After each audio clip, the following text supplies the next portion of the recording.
우리 하나님께 감사의 박수 올려드리겠습니다. 자, 우리 하나님 말씀 창세기 30장 9절에서 24절까지의 말씀을 함께 보도록 하겠습니다. 제가 한 절 읽고 여러분 한 절 교독하며 읽도록 하겠습니다. 마지막 24절은 함께 읽도록 하겠습니다.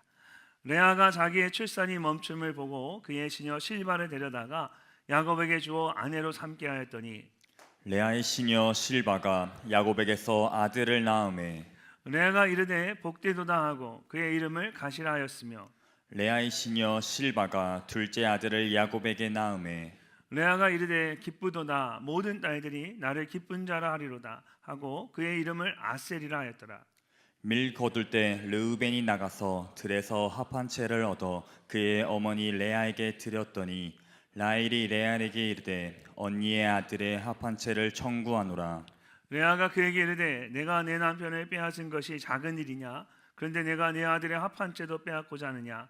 라헬이 이르되 그러면 언니의 아들의 합 한 채 대신에 오늘 밤에 내 남편이 언니와 동침하리라 하니라. 저물 때에 야곱이 들에서 돌아오매 레아가 나와서 그를 영접하며 이르되 내게로 들어오라. 내가 내 아들의 합 한 채로 당신을 샀노라. 그 밤에 야곱이 그와 동침하였더라. 하나님이 레아의 소원을 들으셨으므로 그가 임신하여 다섯째 아들을 야곱에게 낳은지라. 레아가 이르되 내가 내 시녀를 내 남편에게 주었으므로 하나님이 내게 그 값을 주셨다 하고 그의 이름을 이사가리라 하였으며 레아가 다시 임신하여 여섯째 아들을 야곱에게 낳은지라. 레아가 이르되 하나님이 내게 후한 선물을 주시도다. 내가 남편에게 여섯 아들을 낳았으니 이제는 그가 나와 함께 살리라 하고 그의 이름을 스불론이라 하였으며 그 후에 그가 딸을 낳고 그의 이름을 디나라 하였더라. 하나님이 라헬을 생각하신지라 하나님이 그의 소원을 들으시고 그의 태를 여셨으므로 그가 임신하여 아들을 낳고 이르되 하나님이 내 부끄러움을 씻으셨다 하고 그 이름을 요셉이라 하니 여호와는 다시 다른 아들을 내게 더하시기를 원하노라 하였더라. 아멘. 우리 서로 한번 인사하며 앉을 때 이렇게 인사했으면 좋겠습니다. 사랑합니다, 축복합니다. 우리 한번 서로 축복하면서 앉겠습니다. 사랑합니다, 축복합니다. 사랑합니다, 축복합니다. 너무 빨리 사랑합니다, 축복합니다는 것 같아. 굉장히 빠르게 인사하고 왔네요. 여러분, 우리가 서로를 축복한다라는 건 참 감사한 일인 것 같아요. 주님께서 우리 한 사람 한 사람에게 서로를 축복하고 사랑할 수 있는 그런 특권을 주셨습니다. 우리 늘청 지난 우리 겨울 수련회 통해서 지난주에 서로 많이 친밀해졌을 텐데 이번 한 학기 동안 여러분 예수님 안에서 더욱더 친밀해지고 서로를 위해 기도하고 축복하는 그런 아름다운 늘청이 되시기를 주님의 이름으로 축복합니다. 지난번에 우리가 야곱에 대한 말씀을 나누고요, 또 레아에 대한 말씀을 함께 나눴는데요. 오늘 마지막으로 한 번 더 이 레아와 라헬에 대한 말씀을 나누려고 합니다. 지난 주일 말씀을 여러분 기회가 되시면 지난 주일에 우리 겨울 수련회 때문에 제가 함께 말씀을 못 나눴는데 지난 주일에 우리 작년 1, 2, 3부 예배에서 나눴던 말씀이 있습니다. 기회가 되면 그 말씀을 또 한번 들어보시면 유튜브 통해 들으시면 오늘 말씀이 또 이어지고 또 더 큰 은혜가 있을 겁니다. 첫째 딸이었던 레아가 아버지 라반의 말에 따라서 야곱과 이렇게 결혼을 했죠. 그런데 다음날 아침에 야곱이 자신이 원했던 라헬이 아니라 자기 옆에 누워있는 사람을 딱 보니까 자기가 원했던 라헬이 아니라 레아가 누워있는 것을 보고는 자기가 삼촌 라반에게 속았다라는 것을 알게 되었습니다. 어떻게 밤새 같이 자면서 옆에 있는 사람이 레아인지 라헬인지 몰랐는지를 제가 이해를 못하겠지만 그거는 뭐 야곱만 알겠죠. 그래서 하나님 나라 가서 천국 가서 우리가 물어봐야 될 것 같아요. 정말 몰랐느냐. 근데 이 야곱이 너무너무 당황해서 자기가 원했던 라헬이 아니라 레아가 누워있는 것을 보고 깜짝 놀란 겁니다. 그리고 나서 삼촌 라반이 그 흥분해 있는 야곱에게 그러면 내가 언니가 먼저 시집 가는 거니까 이제 라헬을 너에게 줄 테니까 대신 7년을 더 나를 위해 일해라. 그래서 어쩔 수 없이 이 야곱이 레아와 결혼하고 바로 이어서 라헬을 또 얻기 위해서 7년을 더 일하기로 했습니다. 그러니까 야곱의 입장에서는 굉장히 억울한 일이었을 것입니다. 무엇보다 레아와의 원치 않는 결혼으로 7년을 더 일하게 되었기 때문에 그냥 아무 이유도 없이 그냥 레아가 미운 겁니다. 결혼은 했지만 그 레아를 볼 때마다 그 억울한 일들이 생각나고 하니까 레아가 무조건 미운 겁니다. 그래서 라헬을 오로지 라헬만 사랑하고 결혼했음에도 불구하고 레아는 미워했습니다. 레아의 마음이 얼마나 괴롭고 힘들었을까요? 야곱도 힘들다고 말하지만 어쨌든 야곱은 그렇게 함으로써 레아와 이어서 라헬과 자기가 원하는 라헬과 결혼했습니다. 라반도 그 일을 통해서 야곱이 7년 동안 더 자기를 위해 일하게 되었습니다. 또 라헬도 어떻게 보면 라헬의 입장에서도 내가 먼저 결혼했으면 좋겠지만 야곱이 나를 이만큼 사랑하는구나, 7년을 더 일할 정도 나를 사랑하는구나. 그래서 또 라헬은 또 속으로도 웃고 있고 만족했을 수도 있었을 것 같아요. 모두가 다 어쨌든 각자 자기가 원하는 것을 얻었는데 그중에 유일하게 정말 불행하고 괴로운 사람이 있는데 그 사람이 바로 레아였던 겁니다. 아무도 레아가 얼마나 괴롭고 힘든지를 생각해 주지 않습니다. 아버지 라반도, 남편인 야곱도, 동생인 라헬도 아무도 관심을 기울여 주지 않습니다. 레아 혼자 괴롭고 힘들어하니까 이제 하나님께서 레아의 그 괴로움을 아시고 사랑받지 못하는 그 레아를 위해서 태의 문을 열어서 야곱의 아들들을 낳게 하셨습니다. 그리고 레아는 이것이 하나님의 은혜임을 알고 그 아들을 낳을 때마다 이름을 지으면서 그 이름에 하나님에 대한 자신의 믿음을 담았습니다. 여호와께서 나의 괴로움을 돌보셨다라고 말하고 여호와께서 내가 사랑받지 못함을 들으셨다라고 말합니다. 그리고 여호와께서 나로 남편과 연합하게 하셨다라고 말합니다. 네 번째 아들을 낳았을 때는 마침내 내가 여호와를 찬송하리로다. 내가 어떤 상황 속에서도 오직 여호와 하나님만을 찬송하며 찬양하며 살겠습니다. 이런 놀라운 고백을 하게 됩니다. 네 명의 아들을 낳으면서 하나님에 대한 레아의 그 고백이 점점 더 깊어지고 풍성해지는 것을 볼 수가 있습니다. 이렇게 아들들을 낳아가는 가정 가운데 오늘 말씀은 가장 큰 그 절정에 이르게 되는 부분입니다. 오늘 말씀을 보면 레아가 다시 임신을 하기 시작합니다. 그래서 5번째 아들을 낳고 6번째 아들을 낳습니다. 그리고는 20절 말씀을 보면 레아가 정말 놀라운 고백을 합니다. 레아가 이르되 하나님이 내게 후한 선물을 주시도다. 이 후한 선물이라고 할 때 이 후한이라는 말은 히브리어로 터부라는 단어입니다. 이 단어의 뜻은 선하다, 아름답다, 충실하다, 기쁘다입니다. 또한 성경 안에서 이 단어가 가장 대표적으로 쓰인 곳은 창세기 1장에 나오는 천지창조에 대한 말씀 안에서입니다. 하나님께서 6일 동안 매일매일 세상을 이렇게 창조하시면서 보시기에 좋았더라 이렇게 말씀을 하셨는데 그때 좋았더라라는 말씀이 바로 토부입니다. 그래서 오늘 본문 말씀에서도 다른 한글 성경을 오늘 본 말씀을 보게 되면 후한 선물 대신에 내게 좋은 선물을 주셨다라고 말합니다. 레아가 하나님께서 내게 좋은 선물을 주셨습니다 라고 고백한 것은 하나님의 편에서는 선하고 충실하고 아름답고 온전한 선물을 레아에게 주신 것입니다. 그리고 레아의 편에서는 기쁘고 형통하고 넉넉한 선물을 하나님으로부터 받은 것입니다. 얼마나 감사하고 기쁜 고백입니까? 근데 이런 고백은 어느 날 갑자기 나오는 것이 아닙니다. 여러 가지 일들을 통해서 그 일을 겪으면서 레아의 믿음이 다듬어지고 성장했기 때문에 마침내 이런 놀라운 고백을 할 수 있는 것입니다. 오늘 우리가 함께 읽은 말씀 속에서도 그런 영적인 성장의 과정들을 볼 수가 있습니다. 사랑하는 늘청 여러분, 레아처럼 하나님께서 내게 가장 좋은 것을 주십니다 라고 고백하기 위해서 우리는 어떻게 해야 할까요? 오늘 말씀을 통해서 우리가 함께 생각해 보기를 원합니다. 자, 가장 먼저 우리는 끝까지 겸손해야 합니다. 겸손해야 합니다. 보통 사람은 망각의 동물이라고 합니다. 만약 우리가 모든 것을 기억하고 살아간다면 얼마나 힘들겠습니까? 저희 딸이 2살, 3살 때 일을 다 기억해요. 그래서 가끔 2살, 3살 때 일을 기억해서 저를 난처하게 만들 때가 있습니다.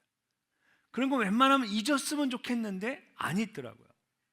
그래서 생각해 보면 우리가 다 기억하고 살아가면 얼마나 피곤하겠어요? 예전에 제가 미국에 있을 때 우리 은빛 마을처럼, 은빛 목장처럼 어르신들이 이렇게 다니는 그 토요일마다 어른들을 위한 두란노 학원에 갖고 어른들을 위한 연세인들을 위한 그런 토요일 그런 하루 동안 경로대학 같은 거 하는 그런 자리에 가서 설교를 해야 될 일이 있었어요. 거기 가서 설교하는데 그 경로대학을 학기별로 운영을 하는데 그걸 운영하는 전도사님이 한 분이 앞에서 어르신들을 다 환영하면서 하시는 말이 뭐냐면, 저는 우리 어르신들이 매번 다 잊어버리셔서 얼마나 감사한지 모릅니다. 매 학기마다 똑같은 걸 해도 전혀 기억하지 못하시고 다 새롭게 여기시니까 너무 좋다라는 거예요. 때로는 잊어버리면 좋을 때가 참 많습니다. 그런데 우리는 잊어버려야 할 것은 잊어버리지 않고 잊어버리지 않아도 될 것은 잊어버리는 경우가 훨씬 더 많습니다. 여러분, 우리는 늘 잊어야 할 것을 잊어버리지 않고 잊지 않아도 되는 걸 잊어버리면서 하나님이 우리에게 주신 은혜를 잊어버리게 됩니다. 하나님 앞에 겸손하게 자신을 낮추었던 것을 쉽게 잊어버리고 맙니다. 광야와 같은 힘든 시간을 보내거나 또 육신의 질병으로 인해서 아파할 때 우리는 정말 작은 하나님의 은혜에 감사하며 감격을 합니다. 그런데 모든 문제가 다 해결되고 또 육신의 연약함이 치유되면 나도 모르게 그런 모든 은혜를 다 한순간에 잊어버리고 맙니다. 오늘 말씀에 나오는 레아가 그랬습니다. 조용히 하나님만을 바라보면서 믿음을 고백하는 사람이었는데 어느 날 한순간에 그 모든 것을 다 잊어버리고 맙니다. 여러분, 9절 말씀을 우리 함께 한번 읽어보겠습니다. 레아가 자기의 출산이 멈춤을 보고 그의 시녀 실바를 데려다가 야곱에게 주어 아내로 삼게 하였더니. 아멘. 레아가 스스로 더 이상 아들을 낳을 수 없다라고 생각했습니다. 계속해서 아들들을 낳다가 어느 순간 그냥 멈춰버렸기 때문입니다. 레아에게는 이것이 깜짝 놀랄 일이었지만 사실 그렇지 않습니다. 이미 성경이 그렇게 될 것을 말씀하고 있었습니다. 29장 35절, 바로 앞에 있는 29장 35절 말씀을 보면 성경이 이렇게 말씀합니다. 그가 또 임신하여 아들을 낳고 네 번째 아들을 낳은 거예요. 이르되 내가 이제는 여호와를 찬송하리라 하고 이로 말미암아 그가 그의 이름을 유다라 하였고 그의 출산이 멈추었더라.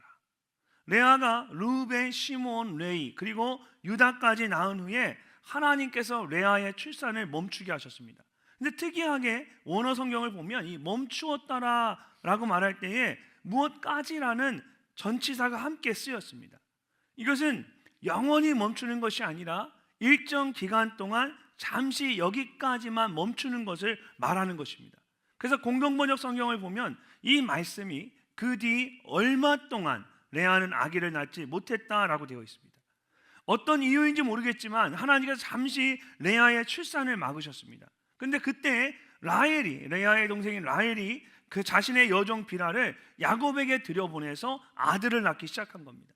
첫 번째로 아들을 낳고 그 이름을 단이라고 했고 두 번째로 아들을 낳고는 그 이름을 납달리라고 하면서 크게 경쟁하여 이겼다라고 했습니다.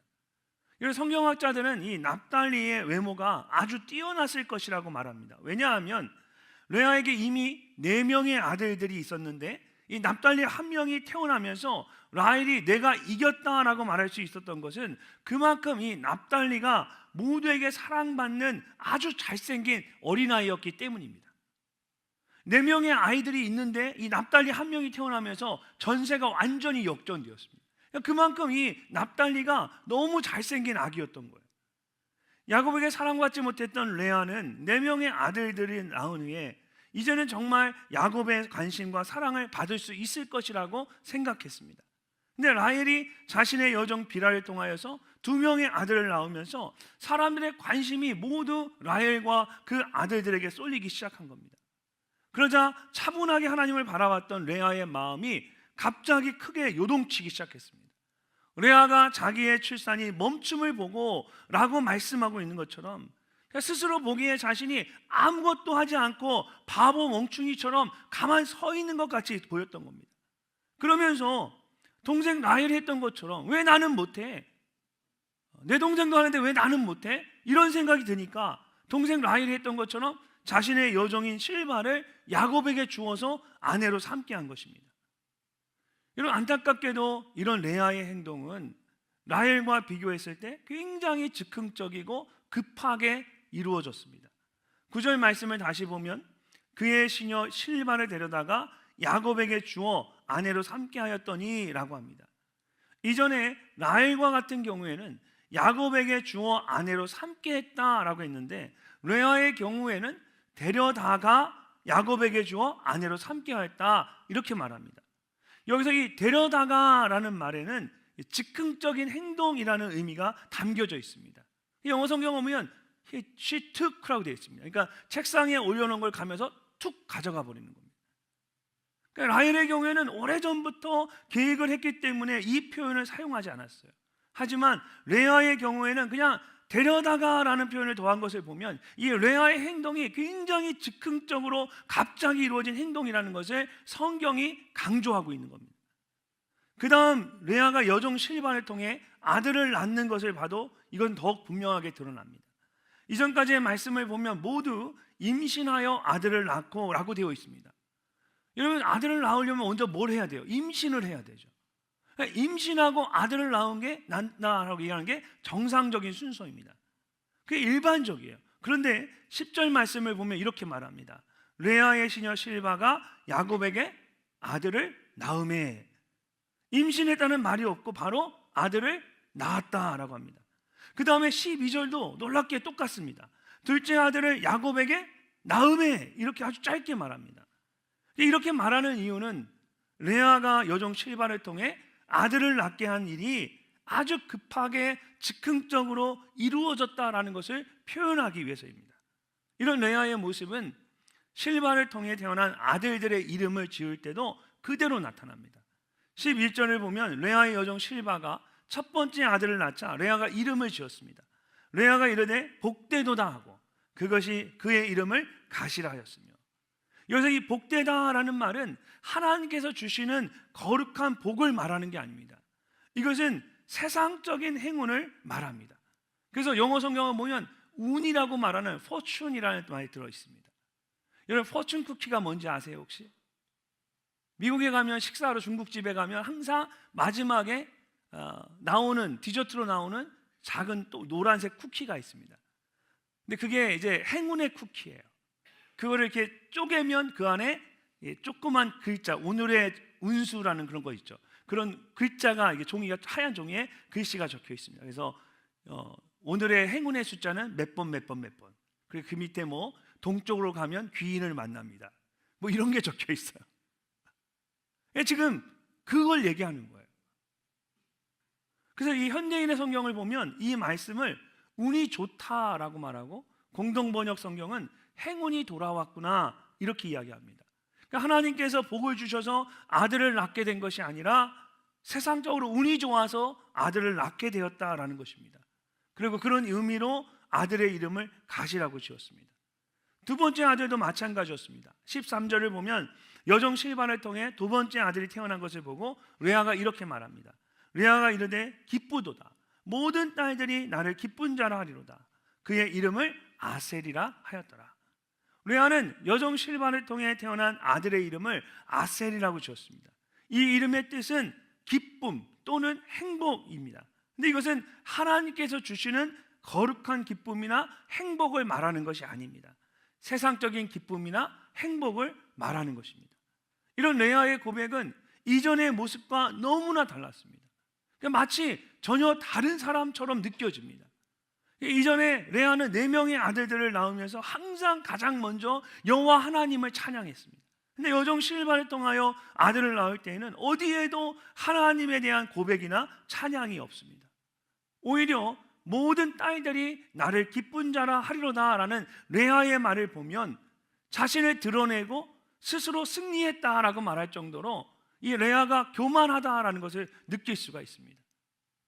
여러분, 이렇게 아주 작은 것일지라도 내 동생 라헬은 하는데 왜 나는 못해? 라고 시작된 아주 작은 일일지라도 내가 스스로 할 수 있다라고 생각하게 되면 그 순간 그것이 나의 교만이 되는 것입니다.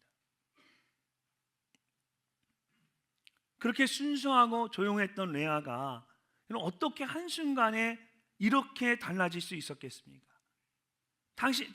자기도 동생 라헬처럼 충분히 할 수 있다라고 생각했기 때문입니다. 내가 아들을 넷이나 낳았는데 어떻게 나에게 이럴 수가 있어? 내 동생 라헬이 자기 여종을 아내로 들여놓으면 그럼 나도 할 수 있는 거 아닌가? 정말 그렇게 순수하고 착했던 레아가 어느 한순간에 나도 할 수 있다라는 생각이 들면서 나이가 똑같이 세상적인 방법으로 자기의 의지와 노력으로 뭔가를 하려고 합니다. 이처럼 여러분, 사람의 교만은 아주 작은 것으로부터 시작이 됩니다. 우리가 이렇게 레아처럼 실수하지 않으려면 어떻게 하겠습니까? 영적으로 늘 깨어 있어야 합니다. 그래서 작은 것에 실수하지 않도록 해야만 합니다. 고린도전서 10장 12절에서 바울은 이렇게 말합니다. 그런즉 선줄로 생각하는 자는 넘어질까 조심하라. 사랑하는 늘청 여러분, 모든 것이 잘 된다라고 생각되어질 때 그때가 영적으로 가장 위험할 때입니다. 그럴 때 우리는 더 겸손해야 합니다. 특별히 성경적으로 여러분, 겸손하다라는 것은 단지 자신을 낮추는 것만을 의미하지 않습니다. 진정한 겸손은 날마다 나를 낮추고 내 안에 예수 그리스도로 가득 채우는 것입니다. 진정한 겸손은 내가 낮아질 뿐만 아니라 나를 낮춤으로써 하나님의 위대하심을 바라보는 것입니다. 질그릇과 같이 연약한 내 안에 보배이신 예수 그리스도를 담고 살아가는 것이 진정한 겸손입니다. 그래서 진정한 겸손은 우리를 빈약하게 만드는 것이 아니라 오히려 우리를 충만하게 합니다. 날마다 나를 낮추는데 오히려 하나님께서 나를 높여주는 것입니다. 그래서 내게 후한 선물을 주시는 그 놀라운 하나님을 경험하게 합니다. 겸손함으로 하나님께서 주시는 그 가장 좋은 것을 누리며 살아가는 우리 늘청이 되시기를 주의 이름으로 축복합니다. 두 번째로 우리는 하나님을 붙잡아야 합니다. 오늘 말씀을 보면 레아와 라헬 간에 아들을 낳는 것으로 인하여서 심한 경쟁이 일어납니다. 야곱에게 각자의 여종을 아내로 내어줘서 더 많은 아들을 얻으려고 했던 것입니다. 그리고 그런 가운데 예상치 못했던 뜻밖의 일이 일어납니다. 14절 말씀을 함께 읽어보겠습니다. 밀 거둘 때 르우벤이 나가서 들에서 합 한 채를 얻어 그의 어머니 레아에게 드렸더니 라헬이 레아에게 이르되 언니의 아들의 합 한 채를 청구하노라. 아멘. 보리를 수확할 때쯤에 레아의 큰아들 르우벤이 들판에 나갔다가 우연히 풀을 뜯어왔는데 그것이 합한채라는 아주 특이한 식물이었습니다. 합한채라고 하는 이 식물은 히브리어 단어 그대로 번역을 하면 사랑의 과일이라고 할 수 있습니다. 고대 헬라 사람들은 이것을 사랑의 사과라고 불렀다고 합니다. 3월과 4월에 작고 노릇스름한 토마토와 같은 열매를 맺는데 아주 오래전부터 마취제로 사용될 정도로 환각 작용을 하는 식물이었습니다.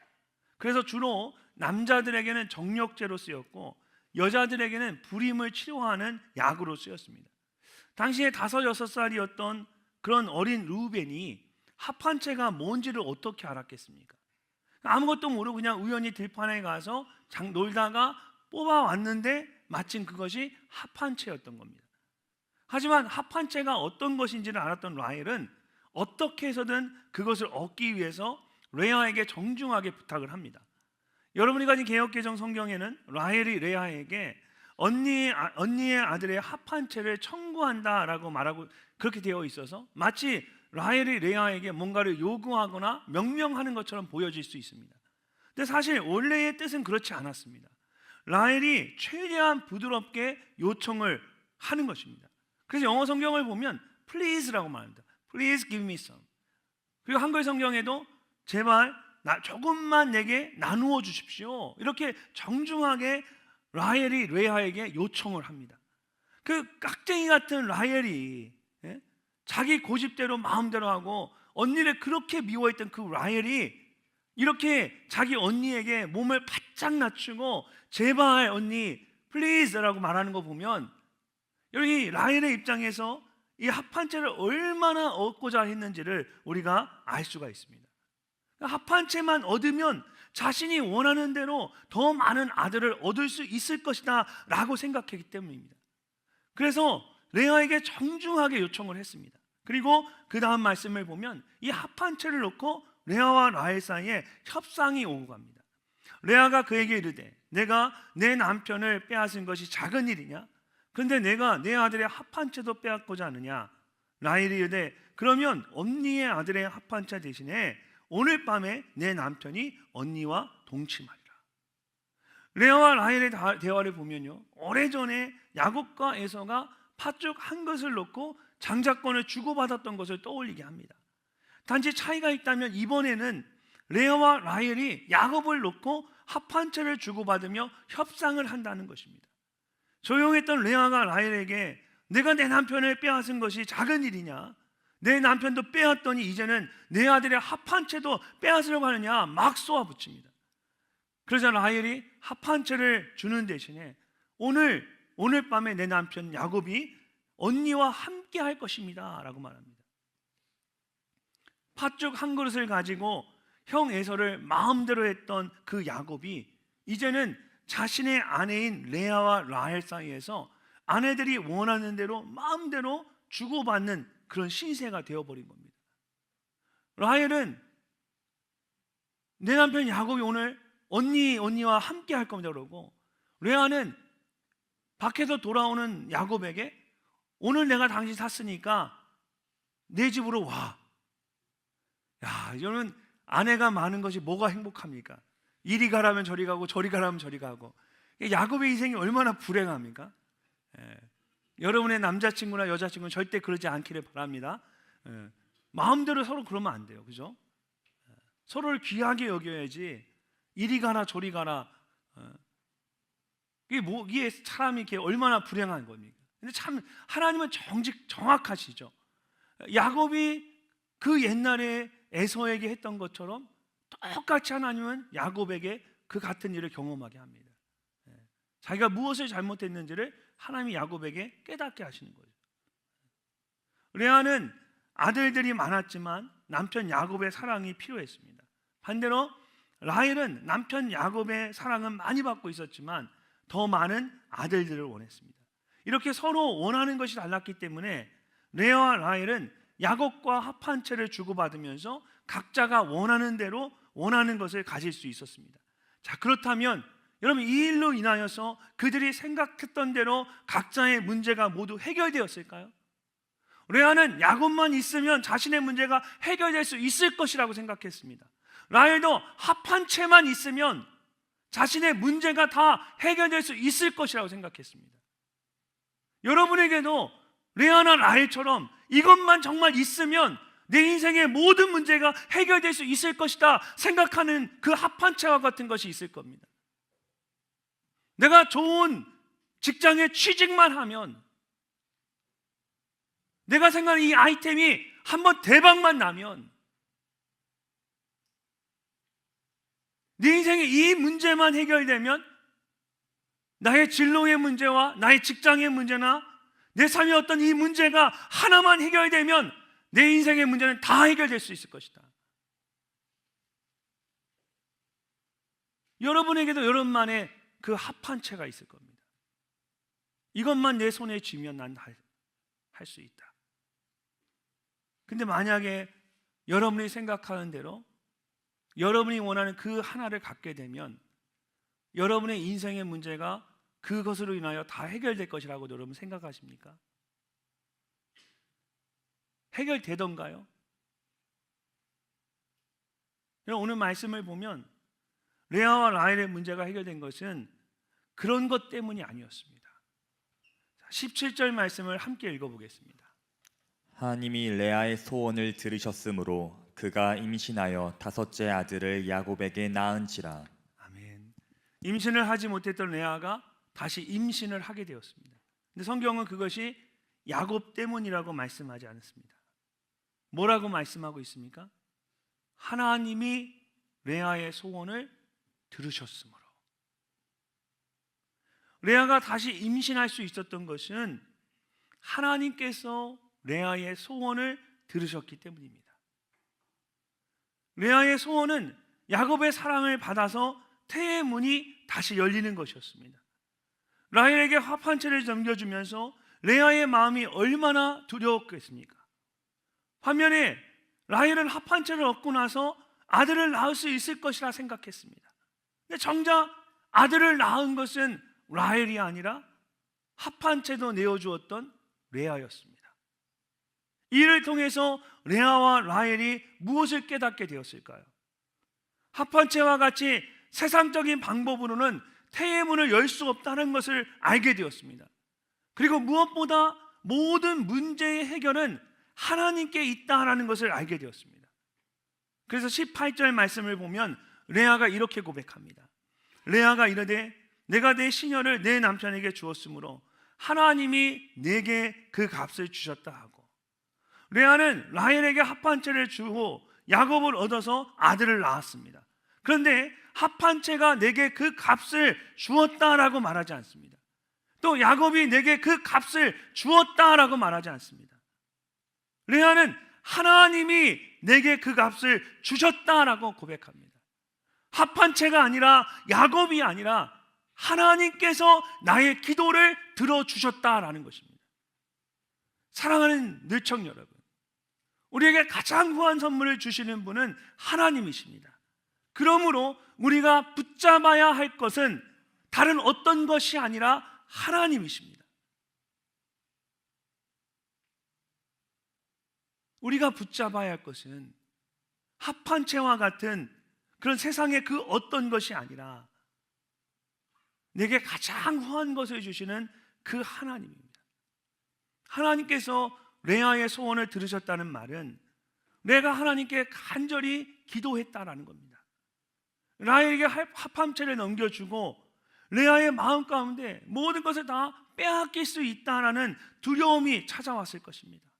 그래서 그 레아가, 교만했던 레아가 정신을 차리고 간절히 하나님께 기도했습니다. 그리고 하나님께서 그런 레아의 기도를 들으시고 태의 문을 열어서 다시 아들을 낳게 하셨습니다. 여러분 안에 그런 두려움이 있으십니까? 누군가에게 빼앗긴 것 같고, 더 많이 빼앗길 것 같고, 이제는 더 이상 기회가 없을 것 같고, 나는 아무것도 못할 것 같고, 여전히 해결되지 않는 그런 인생의 문제로 인하여서, 그런 문제로 인해 여러분 힘들어 하고 계십니까? 레아처럼 여러분 다시 한번 겸손하게 하나님 앞에 나아가십시오. 그리고 기도로 하나님을 붙잡으십시오. 지금 여러분이 붙잡아야 할 것은 세상의 그 어떤 행운이 아니라 합한 채나 다른 어떤 세상적인 것이 아닙니다. 여러분이 지금 붙잡아야 할 것은 하나님이십니다. 예수님께서 기도 외에는 이런 이유가 나갈 수 없다라고 말씀하신 것처럼 여러분의 문제를 해결할 수 있는 유일한 방법은 기도밖에 없습니다. 기도하는 것밖에 없는 것이 아니라 기도가 답입니다. 기도로 하나님을 붙잡아야만 합니다. 매주 금요일마다 부르짖으며 기도하는 이 금요 성령 예배에 나오십시오. 학기가 시작하고 직장에 정착을 하고 문제가 해결된 다음에 그렇게 나오는 것이 아니라 그 이전에 기도회로 나아가는 겁니다. 그럴 때에 하나님께서 여러분의 소원을 들으시고 가장 좋은 것으로 여러분의 기도에 응답해 주십니다. 나의 소원을 들으시는 하나님을 기억하며 기도의 자리로 나아가는 우리 늘청이들이 되시기를 주님의 이름으로 축복합니다. 마지막으로 우리는 하나님의 은혜를 구해야 합니다. 레아처럼 하나님께서 내게 후한 선물을 주셨다고 고백하기 위해서는 우리에게 하나님의 은혜가 있어야만 합니다. 오늘 말씀을 보면 하나님께서 라헬에게 그런 특별한 은혜를 베푸셨습니다. 22절과 23절 말씀을 함께 읽어보겠습니다. 하나님이 라헬을 생각하신지라 하나님이 그의 소원을 들으시고 그의 태를 여셨으므로 그가 임신하여 아들을 낳고 이르되 하나님이 내 부끄러움을 씻으셨다 하고. 아멘. 드디어 하나님께서 라헬의 태를 여셨습니다. 라헬로 하여금 직접 임신을 하게 하시고 아들을 낳게 하신 겁니다. 근데 이번에도 성경은 이 모든 일이 하나님에 의해 이루어졌다라고 말씀하고 있습니다. 레아가 임신하고 아들을 낳은 것도, 라헬이 임신하여 아들을 낳은 것도 모두 하나님께서 하신 일입니다.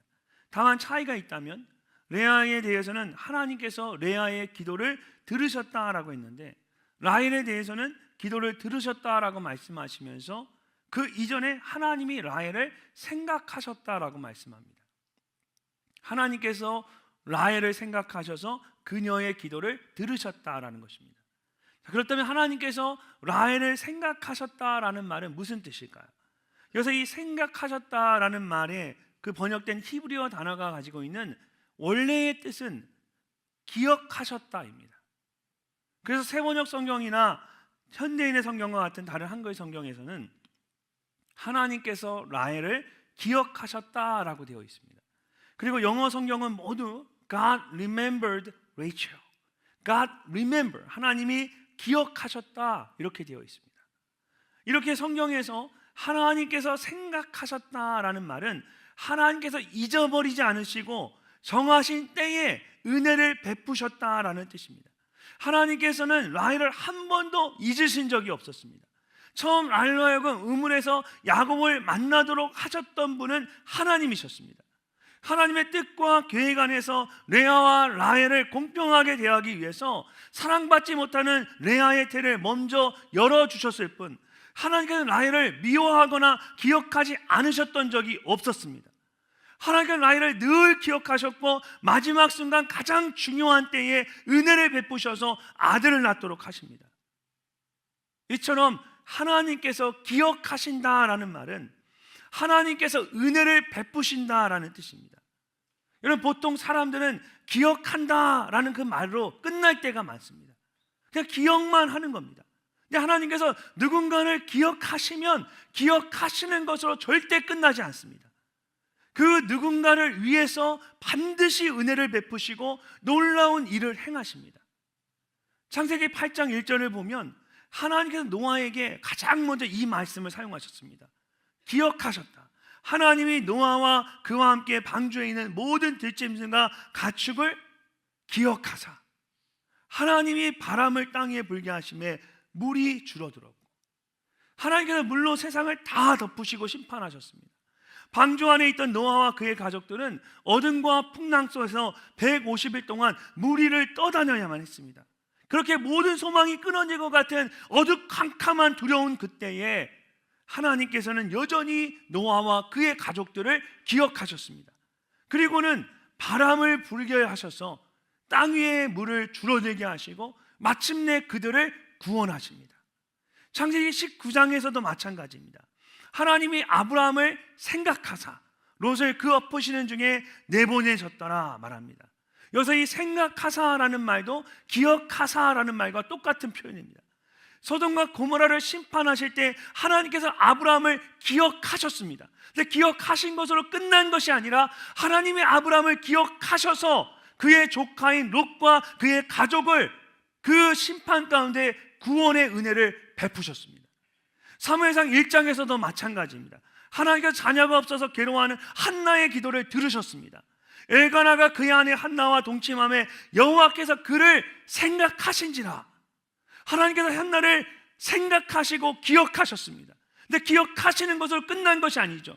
하나님이 한나를 기억하셔서 한나로 하여금 임신하게 하시고 아들을 낳게 하셨는데, 그 아들이 이스라엘의 마지막 사사이며 선지자였던 사무엘이었습니다. 이렇게 성경에서 하나님이 누군가를 생각하신다라는 것은 그를 기억하신다라는 것입니다. 그리고 하나님께서 그를 기억하신다라는 것은 하나님께서 그에게 은혜를 베푸신다라는 뜻입니다. 하나님이 은혜를 베푸시면 어떤 일이 일어날까요? 라헬은 부족한 것이 정말 많은 사람이었습니다. 자기 언니 레아를 시기하고 원망하고 어떻게 해서는 자기가 언니를 이기려고 했습니다. 세상적이고 인간적인 방법으로 자기의 시녀를 들여넣어서 더 많은 아들을 가지려 했습니다. 하나님과 씨름하여 하나님을 이겨내려고 했습니다. 그러나 그 모든 노력이 다 수포로 돌아갑니다. 근데 그것이 오히려 라헬에게 엄청난 은혜였습니다. 하나님이 그의 소원을 들으시고 라고 말씀하고 있는 것처럼 결국 라헬이 하나님 앞에 무릎을 꿇게 되었기 때문입니다. 자기가 원하는 대로 자기의 노력으로 뭔가를 하려고 무단히 노력했는데 그 모든 일들이 워킹을 안 하는 거예요. 결국 라헬이 하나님 앞에 무릎을 꿇고 간구하기 시작합니다. 하나님이 라헬의 소원을 들으셨다라는 말은 라헬이 드디어 하나님 앞에 모든 것을 다 항복하고 무릎 꿇고 기도하기 시작했다는 것입니다. 라헬을 잊지 않고 기억하고 계셨던 하나님께서는 마침내 라헬의 그 간절한 소원을 들으시고 그녀의 기도에 응답해 주십니다. 여러분, 라헬이 낳았던 그 두 아들들, 그 아들 요셉, 그 중에 요셉은 우리가 잘 알고 있는 것처럼 야곱의 12아들 중에서 가장 중요한 아들입니다. 요셉을 통해 그의 온 가족과 이스라엘이 구원을 받게 됩니다. 하나님께서 라헬이 정말 미처 생각하지 못했던 엄청난 은혜를 마지막 그 순간에 라헬에게 부어주셨습니다. 사랑하는 여러분, 어쩌면 라헬처럼 인간적인 연약한 모습이 나에게도 있을 수 있습니다. 저에게도 정말 부끄럽고 감추고 싶은 라헬과 같은 그런 연약함들이 있습니다. 나름대로 나도 노력하는데 내가 생각하는 대로 뭔가 잘 안 될 수도 있습니다. 기도하는데도 아무 응답이 없는 것처럼 느껴질 수 있습니다.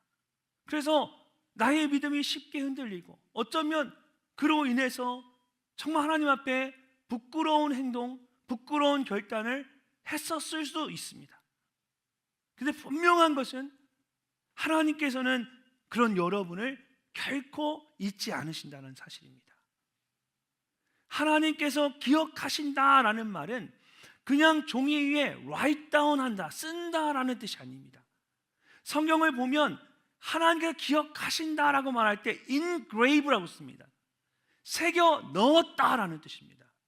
그러니까 하나님은 여러분 한 사람 한 사람을 하나님의 마음 깊은 곳에 새겨 넣으시는 겁니다. 그래서 절대로 잊으려 해도 잊을 수 없는 사람이 바로 여러분 한 사람 한 사람인 겁니다. 그리고 하나님께서는 정하신 때에 하나님의 방법으로 여러분의 삶 가운데 반드시 역사하십니다. 하나님의 은혜로 역사하실 때에는 여러분이 생각하지 못했던 엄청나고 크고 놀라운 일을 행하십니다. 그러므로 우리는 어떤 상황 속에서도 낙심하지 않고 하나님의 은혜를 구해야 합니다.